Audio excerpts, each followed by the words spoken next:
ಇನ್ನು ಕೆಲವೇ ಕ್ಷಣಗಳಲ್ಲಿ ಇಂಡೋ ಪಾಕ್ ಮೆಗಾ ಫೈಟ್ ಶುರುವಾಗುತ್ತೆ. ಇದು ಇಂಡಿಯಾ ಚಾಂಪಿಯನ್ಸ್ ಟ್ರೋಫಿಯ ಅತಿದೊಡ್ಡ ಕಾದಾಟ ಆಗುತ್ತೆ. ಇಡೀ ಚಾಂಪಿಯನ್ಸ್ ಟ್ರೋಫಿಯ ಅತಿ ದೊಡ್ಡ ಹೋರಾಟ ಆಗುತ್ತೆ. ಇಡೀ ದೇಶದೆಲ್ಲೆಡೆಯೂ ಕೂಡ ಕ್ರಿಕೆಟ್ ಫೀವರ್ ಜೋರಾಗಿದೆ. ಭಾರತದ ಗೆಲುವಿಗಾಗಿ ಎಲ್ಲೆಡೆ ಪ್ರಾರ್ಥನೆಯನ್ನು ಸಲ್ಲಿಸಲಾಗ್ತಾ ಇದೆ. ಮಧ್ಯಾಹ್ನ 2:30ಕ್ಕೆ ಬಹಳ ಅತ್ಯಂತ ಕುತೂಹಲಕಾರಿಯಾದಂಥ ಮ್ಯಾಚ್ ಇದು.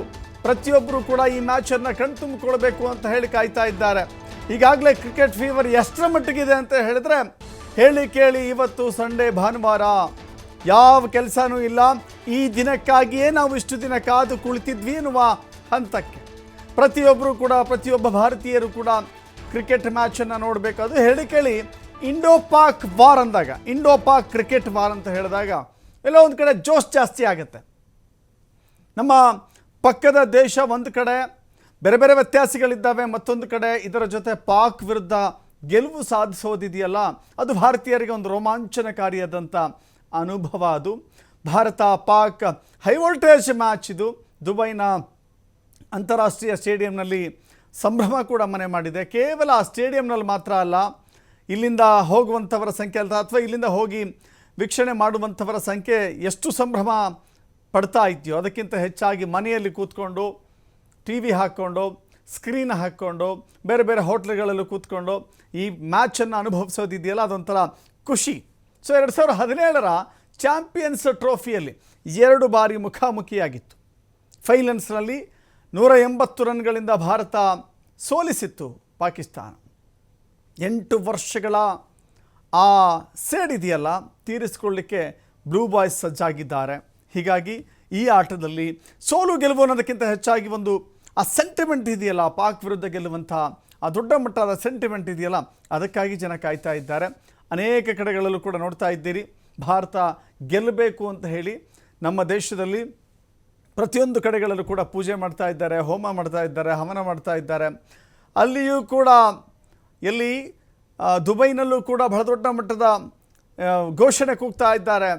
ಭಾರತ ಮಾತಾ ಕಿ ಜೈ ಎನ್ನುವ ಘೋಷಣೆ, ಬ್ಲೂ ಬಾಯ್ಸ್ಗೆ ಗೆಲುವಾಗಲಿ ಅಂತ ಹೇಳಿ ಅಲ್ಲಿಯೂ ಕೂಡ ದುಬೈನ ಪ್ರತಿಯೊಬ್ಬರ ಭಾರತೀಯರ ಎದೆಯಲ್ಲೂ ಕೂಡ ಗೆಲುವಿಗಾಗಿ ಪ್ರಾರ್ಥನೆ ಇದೆ. ಈ ಗೆಲುವು 8 ವರ್ಷಗಳ ಒಂದು ಇತಿಹಾಸ ಇದೆಯಲ್ಲ, ಹಿಂದಿನ ಸೋಲಿನ ಕಹಿ ಅನುಭವ ಇದೆ. ಭಾರತ ಅತ್ಯಂತ ಗಟ್ಟಿಮುಟ್ಟಾದ ಜೊತೆಗೆ ಸುಸಜ್ಜಿತವಾದಂಥ ಒಂದು ತಂಡವನ್ನು ಕಟ್ಕೊಂಡಿದೆ. ಎಲ್ಲ ಆಟಗಾರರು ಕೂಡ ಫಾರ್ಮ್ನಲ್ಲಿರುವಂಥವರೇ ಇದ್ದಾರೆ. ಇದು ಹೇಳಿ ಕೇಳಿ ಪಾಕಿಸ್ತಾನದ ವಿರುದ್ಧದ ಹೋರಾಟ ಆಗಿರೋದ್ರಿಂದ ಈ ಬಾರಿ ಸುಲಭವಾಗಿ ಗೆಲ್ಲುವಂಥ ಅವಕಾಶ ಭಾರತಕ್ಕಿದೆ. ಅನೇಕ ರೀತಿಯ ವ್ಯಾಖ್ಯಾನಗಳು, ವಿಶ್ಲೇಷಣೆಗಳು ನಡೀತಾ ಇದ್ದಾವೆ. ಭಾರತೀಯ ಆಟಗಾರರ ಸಾಮರ್ಥ್ಯ, ಭಾರತೀಯ ಆಟಗಾರರ ಒಂದು ಗೆಲುವಿನ ನೋಟ ಈ ಮೂಲಕ ಅದು ಪ್ರೂವ್ ಆಗಬೇಕಾಗಿದೆ. ಸೊ ಈ ಕಾರಣಕ್ಕಾಗಿ ಹಾಗಾದರೆ ಯಾವ ರೀತಿ ಆಟ ಆಡಬಹುದು ಅಥವಾ ಯಾವ ರೀತಿ ಸಂಘಟಿತ ಹೋರಾಟ ಇಲ್ಲಿರುತ್ತೆ, ಭಾರತದ ಬಲ ಏನು, ಪ್ಲಸ್ ಏನು, ಮೈನಸ್ ಏನು, ಎಲ್ಲವನ್ನೂ ಕೂಡ ನೋಡುವಂಥ ಸಮಯ ಇದು.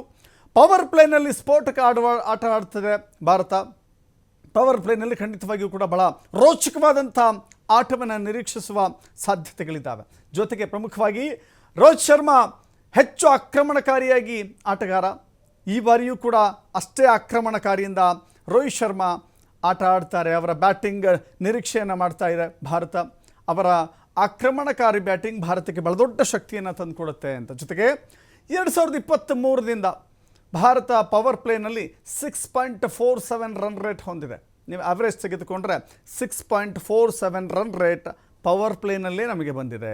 ಇನ್ನು ಉಳಿದೆಲ್ಲ ತಂಡಗಳಿಗಿಂತ ಹೆಚ್ಚು ರನ್ ರೇಟ್ ಇದಾಗಿದೆ.